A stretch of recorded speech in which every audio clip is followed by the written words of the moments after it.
ذرا سوچئے، ایک ایسی شاہراہ جو دو ملکوں کی معیشت کی شہرگ ہو، جس پر روزانہ ہزاروں ٹرک چلتے ہوں، اور پھر اچانک وہ شاہراہ بالکل خاموش ہو جائے۔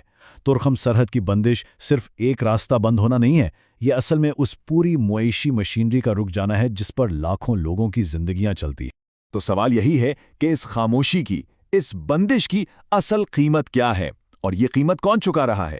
یہ صرف کچھ اعداد و شمار کی بات نہیں ہے، بلکہ یہ ان ڈرائیوروں، تاجروں اور مزدوروں کی کہانی ہے جن کے گھر کا چولہا اسی شاہراہ کی رونق سے جلتا تھا۔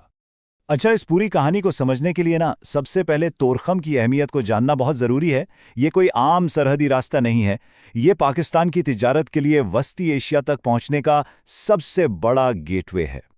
دیکھیں، عام حالات میں پاکستان اور افغانستان کے درمیان سالانہ تجارت 2 سے 3 ارب ڈالر کی ہوتی ہے۔ یہ ایک بہت بڑی رقم ہے جو نہ صرف بڑی بڑی صنعتوں کو چلاتی ہے بلکہ اس سے ہزاروں چھوٹے کاروباروں کو بھی سہارا ملتا ہے۔ اور کئی مہینوں سے یہ اہم تجارتی شاہراہ بند پڑی ہے۔ اس بندش نے دونوں ملکوں کی معیشت پر بہت گہرے زخم لگائے۔ تجارتی سرگرمیاں سمجھیں کہ تقریباً مفلوج ہو کر رہ گئی ہیں، اور اس سے ایک نہ ختم ہونے والا معاشی بحران پیدا ہو رہا ہے۔ اب آتے ہیں اس بحران کی سب سے تکلیف دہ پہلو پر، یعنی وہ مالی نقصانات جو ہر گزرتے دن کے ساتھ بڑھتے ہی جا رہے ہیں۔ اور یہ کوئی سرکاری اعداد و شمار نہیں ہے، یہ سرحد کے دونوں طرف موجود ان تاجروں کی آواز ہے جن کا سب کچھ داؤ پر لگا ہوا ہے۔ ان کے مطابق نقصان اربوں میں جا چکا ہے، اور یہ ایک ایسا ہنسا ہے جس کے پیچھے ہزاروں کہانیاں چھپی ہوئی ہیں۔ تو یہ اربوں کا نقصان آ کہاں سے رہا ہے؟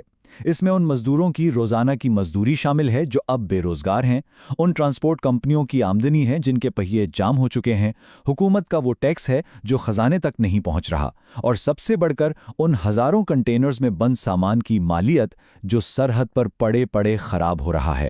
تو یہ جو اربوں کا نقصان ہے، یہ آخر جا کہاں رہا ہے؟ آئیے ذرا گہرائی میں جا کر دیکھتے ہیں کہ کون سی صنعتیں اس بندش کی سب سے بھاری قیمت چکا رہی ہیں۔ دیکھیں، اس کا اثر کسی ایک شعبے تک محدود نہیں ہے۔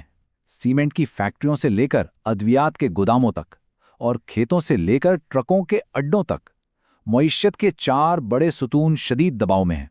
سب سے پہلے سیمنٹ سیکٹر کو دیکھتے ہیں۔ افغانستان پاکستانی سیمنٹ کا ایک بہت بڑا خریدار تھا۔ اب جب برآمدات مکمل طور پر رک گئی ہیں تو پاکستان کی بڑی سیمنٹ کمپنیاں اپنی ایک اہم مارکیٹ کھو چکی ہیں۔ اس کا سیدھا اثر پیداوار اور روزگار دونوں پر پڑ رہا ہے۔ اسی طرح ادویات اور طبی سامان کی تجارت، جس کی مالیت کروڑوں ڈالرز میں تھی، وہ مکمل طور پر رک گئی ہے۔ یہ صرف مالی نقصان نہیں ہے، اس کا ایک انسانی پہلو بھی ہے۔ افغانستان میں ان ضروری چیزوں کی طلب پوری نہیں ہو پا رہی، جس سے وہاں صحت کا بحران بھی گہرا ہو سکتا ہے۔ شاید سب سے زیادہ دل دہلا دینے والی صورتحال زرعی شعبے کی ہے۔ کسانوں کی سال بھر کی محنت جیسے کنو، آلو اور دوسری تازہ سبزیاں ٹرکوں میں پڑے پڑے گل سڑ رہی ہیں۔ یہ صرف پھلوں کا ضیاع نہیں، یہ کسان کی امیدوں کا قتل ہے۔ اور آخر میں ٹرانسپورٹ اور لاجسٹکس کا شعبہ جو اس پورے تجارتی نظام کی ریڑھ کی ہڈی ہے۔ ہزاروں ٹرک کھڑے ہیں، ڈرائیور ہفتوں سے انتظار میں ہیں، اور پورا سپلائی چین کا نظام جیسے مفلوج ہو کر رہ گیا ہے۔ اچھا، بڑی صنعتوں کی بات تو ہو گئی، اب ذرا ان عام لوگوں پر نظر ڈالتے ہیں جن کا روزگار براہ راست اس سرحد سے جڑا ہوا تھا اور جو اس بحران سے سب سے زیادہ متاثر ہوئے ہیں۔ اس ایک بندش کی وجہ سے ہزاروں ٹرک ڈرائیورز، کلی، ہوٹل والے اور کلیئرنگ ایجنٹس، یہ سب ایک ہی دن میں بے روزگار ہو گئے۔ یہ وہ لوگ ہیں جن کے لیے سرحد کا کھلنا زندگی کی ضمانت تھا، اور اس کی بندش فاقوں کا پیغام ہے۔ اور یہ معاشی تکلیف صرف سرحد تک نہیں رکی۔ لنڈی کوتل اور پشاور جیسے شہروں کے بازار جو کبھی افغان تاجروں سے بھرے رہتے تھے، آج ویران پڑے ہیں۔